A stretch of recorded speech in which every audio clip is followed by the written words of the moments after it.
Добър вечер, уважаеми зрители! Вие сте с обзорната новинарска емисия Факторама. В предаването днес ще имаме директни включвания на наши репортери от горещи точки на политическия живот. Започваме от 1935 година с колегата Филип Божашки, който се намира в Нюрнберг, Германия. Там от 9 до 16 септември 1935 година се провежда 7-я конгрес на Национал-социалистическата германска работническа партия, известна повече като нацистка партия. Здравейте, колега Божашки! Партийният конгрес вече към своят край. Кое е най-важното случило се на него? 3 закона бяха приети от делегатите срещу правата на евреите. Един от тях заслужава по-голямо внимание. Това е законът за защита на германската кръв и на германската чест. Утре предстои неговото официално публикуване и за това сега можем да ви покажем само заглавната страница. Защо тези закони са толкова важни? Защото те стават модел за подобни закони, които се приемат във всяка една държава, попаднала под окупацията на нацистка Германия в следващите години. Благодарим за това включване от Нюрнберг на нашия колега. Каква реакция се предприема в България във връзка с тези закони? С този въпрос се пренасяме към 24 декември 1940 година, където включваме директно нашия репортер Калина Горанова. Днес, след бурни дебати в парламентарната зала на 25-то Народно събрание, бе приет Закон за защита на нацията, в който има рестриктивни мерки срещу тайни и международни организации за лица от еврейски произход, както и за противонационални и съмнителни прояви. Защо тези закони са толкова важни? Те се разглеждат от дял 2 от закона, като в член 21 се казва, че лицата от еврейски произход нямат право да бъдат избирани в управлението на дружества, да заемат държавни, общински или всякакви други ръководни служби, да встъпват в брак с лица от български произход и да държат домашна прислуга от български произход. В член 23 се ограничава тяхната възможност за местожителство, като без разрешение от дирекцията на полицията те не могат да го променят, а жителството в София се забранява. Това, което ни казваш, е доста притеснително. Недоумение буди и факта, че този закон е приет още преди България да стане съюзник на нацистка Германия. Какво е наложило това избързване на нашия парламент? Да, действително законът е прият през декември 1940 година, а България става член на Тристранния пакт 3 месеца по-късно. Според разговори с кулоарите от парламента, причината за избързването е за да се приеме един закон с по-леки мерки към еврейската общност, отколкото да бъде наложен по-строг такъв от съюзници. Каза по-леки мерки, но цитираните от теб части не са по-леки от нюрнбергските закони. Да, но в нашия закон има една вратичка. Тя е в член 33, където се казва, че разпоредбите не се прилагат за лица от еврейски произход, приели християнството до 1 септември 1940 година. Това дава шанс за част от еврейската общност да бъдат защитени.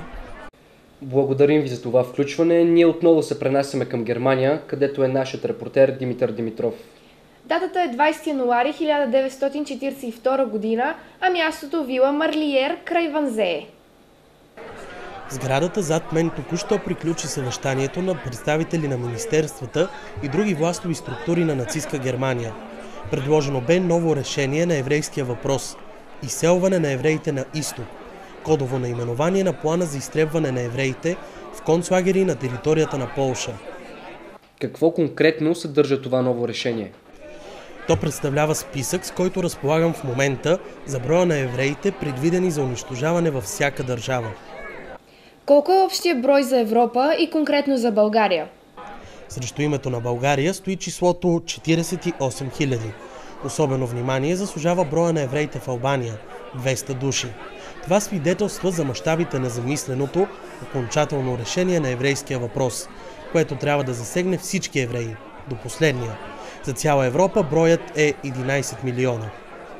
Това беше нашият репортер Димитър Димитров от конференцията във Ванзее, където новината е, че в България трябва да бъдат избити 48 000 евреи. Каква ще е реакцията на нашето правителство и цар Борис III, предстои да разберем, но преди това имаме извънредно включване по телефона от краят на март 1943 година. От другата страна на линията е Кирил Нинов. Намирам се на границата, където преди минути премина последния влаков ешелон с евреи от Македония. Според сведения, влаковите композиции са отпътували за лагерите на смъртта в Треблинка, Полша. Общия брой на експортираните евреи от тук е 7123. Това ли са жертвите от еврейската общност, които България дава? Не.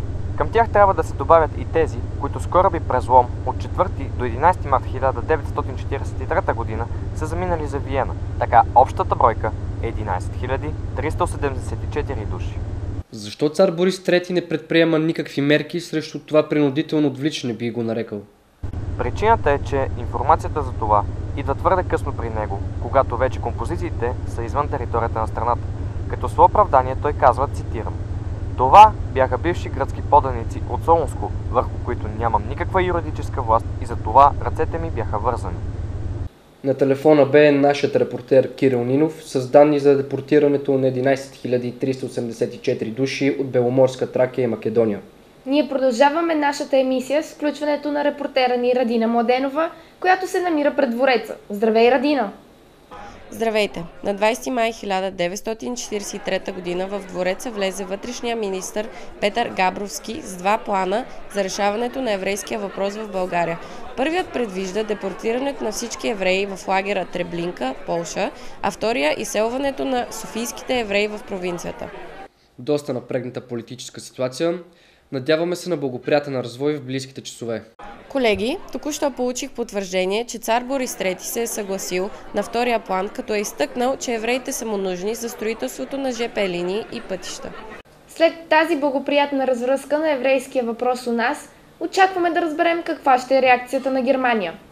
Отново се включваме към двореца, но вече през август 1943, за да разберем какво се случва след срещата на германския посланник Адолф Бекерле и цар Борис III. Германският посланник напусна двореца, видимо неудовлетворен от срещата си с царя. По-късно научихме, че той изпратил телеграма до Берлин, в която се казва: "Никой не може да убеди българите да мразят евреите." Благодарим за това включване, което бе последно за емисията ни днес. Завършваме с новината, че никой не може да убеди българите да мразят евреите.